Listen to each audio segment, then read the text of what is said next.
Just a brief statement on the incident you guys see behind us here. Earlier today, about 9:30, in the 3rd District, Division of Police responded to a vehicle taken at gunpoint from a female. Took that information. About an hour and a half later, we got information that a male produced a weapon at a laundromat here on Fleet Avenue. Officers were responding, got that information, were able to tie the two together based on the great information received from the citizens involved in this. Once our officers got there, we had an officer there that spotted the vehicle, followed the vehicle until other resources got there. We attempted a felony stop on this vehicle, had one male occupant, excuse me. The vehicle failed to stop. Our officers initiated a vehicular pursuit of the male. The male actually bailed out of the vehicle a short distance from here. At that time, a foot pursuit ensued. Officers from the Division of Police, from the Regional Transit Authority Police, and our officers converged on this male, at which time shots were exchanged and the male went down. Our officers, along with RTA officers, then secured the male and the weapon, called for assistance, administered first aid until they got here, and the male was taken to UH Hospital, where the last update I got is that he was in surgery in serious condition, but cautiously, I'll say, expected to survive.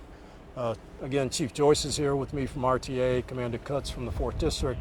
His officers were involved, as well as our traffic officers, Deputy Chief Patel from Homeland Special Operations, and Deputy Chief Dornat Drummond from Field Operations.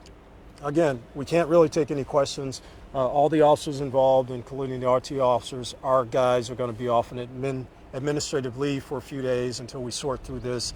And as Sergeant Chach stated, the Cuyahoga County Sheriff's investigators are on scene, and they will do the use of deadly force investigation for this incident.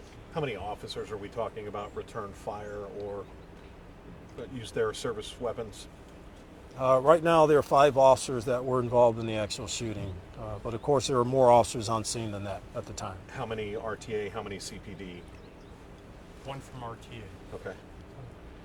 And is the RTA, were they just in the pursuit as well? We saw some men up on the bridge. How does that come into this?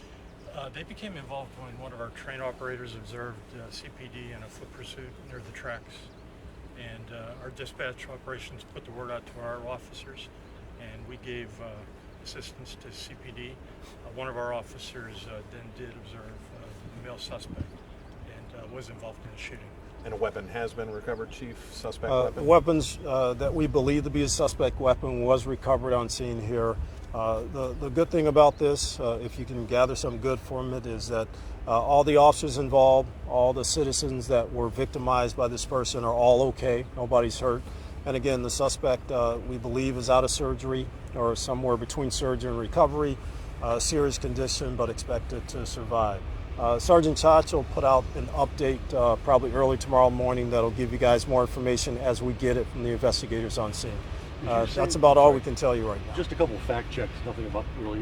Did you say the RTA officer also fired his gun? Yes. Okay. And the thing at the laundromat, was that an armed robbery? No, that was the suspect brandished a weapon at persons in that laundromat who called the police, gave us a good description, also gave us the license plate of the vehicle. We got all that stuff out, and our officers were in the area, were able to track the male down, and that's when we had the pursuit, the foot pursuit, and the incident here. The original carjacking, we had heard this woman may have just left church. Do you know that to be true? I don't have all the info on that, but it was a carjacking, like I say, about 9:30 this morning. And that's all we'll kind of say right now. We don't want to get too far ahead of ourselves. The Sheriff's Department, along with our guys and the RTA guys, are doing this invest. And again, Sergeant Chach will give you guys an update tomorrow morning. Any idea about Thanks, a previous guys. record on the suspect? I don't even have a name on the Felony suspect. warrant out for him? Nope, nothing yet. And Chief, on the Cuyahoga County Sheriff's Department, that's standard. Just talk about that. That's standard operating procedure, I think. Well, again, that's something we really can't get too far Okay. into, but the sheriffs are our partners, just like RTA, and they're helping out on the scene. They're doing the investigation. All right, thanks, guys. Thanks. Thanks, Chief.